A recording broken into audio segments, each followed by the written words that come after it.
Sir, Siachen war memorial पे माननीय कवि श्री माखनलाल चतुर्वेदी जी की एक कविता है जो कहती है, मुझे तोड़ लेना वनमाली, उस पथ पर देना तुम फेंक, मातृभूमि पर शीश चढ़ाने, जिस पथ पर जावे वीर अनेक। इन्हीं शब्दों को याद कर कर सियाचिन में हमारे जवान हों या शहीद कारगिल के सुरक्षा के समय पे हों या ऑपरेशन सिंदूर को लेकर हों या ऑपरेशन महादेव जो हुआ है, उन सबको याद कर कर नमन कर कर मैं उनकी शौर्य गाथा में उम्मीद करती हूँ हमारा देश सदैव गाएगा।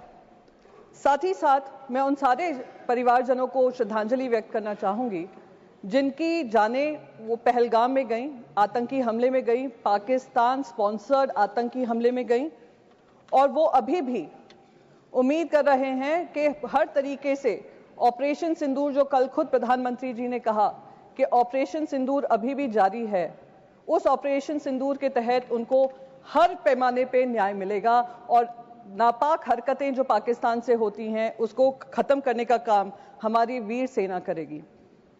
सर, कल प्रधानमंत्री जी ने ऑपरेशन सिंदूर के बारे में कहा वो अभी भी जारी है और मैं उनका शुक्रिया अदा करती हूं कि उन्होंने देश को याद दिलाया कि ऑपरेशन सिंदूर में जो हमारी सेना ने किया वो अब तक खत्म नहीं हुआ है, हम इनकी नापाक हरकतों को खत्म करेंगे। पर कुछ सुझाव मेरे भी हैं। जब पहलगाम हुआ था मेरे मन में भी बहुत सवाल थे। 2 हफ्ते पहले वहां पे गृह मंत्री जी गए थे और उन्होंने कहा था आतंकवाद को बिल्कुल समाप्त कर दिया है। 2019 में जब 370 धारा हटी थी, कौन भूल सकता है गृह मंत्री के वो शब्द जहां उन्होंने कहा था पीओके के लिए हम जान भी दे देंगे। तिरंगा यात्रा हुआ था, हम पार्लियामेंट्री डेलीगेशन जब गया था, हम जाने से पहले तिरंगा यात्रा हुआ था जिसमें गृह मंत्री ने कहा अब बातचीत पाकिस्तान से होगी तो सिर्फ पीओके को लेकर होगी।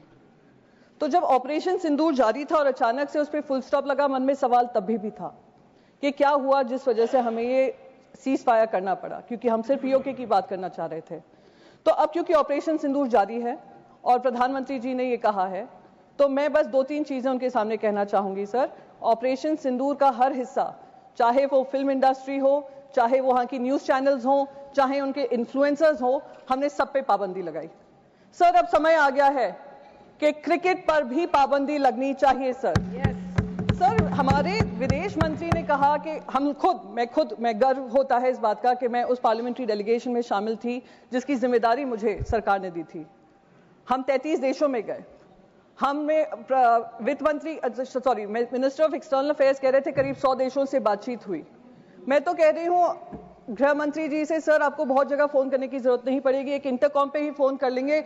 आईसीसी के चेयरमैन को अगर आप कह देंगे कि ये इंडिया पाकिस्तान मैच नहीं हो सकता तो नहीं होगा, ये हमारे ऑपरेशन सिंदूर की कामयाबी होगी। सर हम जो 26 महिलाएं जो विधवा हुई वो उनके मुंह, हम उनके मुंह पे जाकर कहेंगे कि हमें वो इंडिया पाकिस्तान मैच खेलना है, हम पैसा कमाना चाहते हैं, पैसे के ऊपर आपका परिवार नहीं है। तो मैं बस यही रिक्वेस्ट करूंगी, एक ऑपरेशन सिंदूर वो होना चाहिए। सर, ऑपरेशन सिंदूर में हमने पाकिस्तान को तो मुंह तोड़ जवाब दिया और उसका गर्व है, हम सबको गर्व है, विपक्ष को भी गर्व है क्योंकि विपक्ष आपके साथ खड़ा रहा। जिन लोगों को एंटी नेशनल कहा गया था 2014 से, उन्हीं ने देश का तिरंगा सबसे ऊपर लहराया विदेशों में जाकर।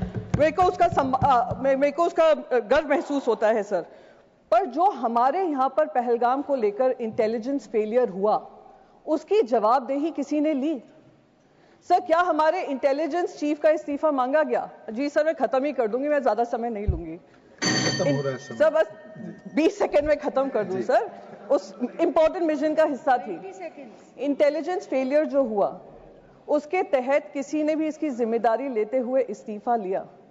इस्तीफा होने चाहिए सर, तब तक ये ऑपरेशन सिंदूर कंप्लीट नहीं होगा जब तक आउटसाइड वर्ल्ड को तो हमने पाकिस्तान को 2 टूक जवाब देकर अकाउंटेबिलिटी तय की, जब तक इंटरनल अकाउंटेबिलिटी हम तय नहीं करेंगे। 20 सेकंड हो गए। जय Hind, thank you very much.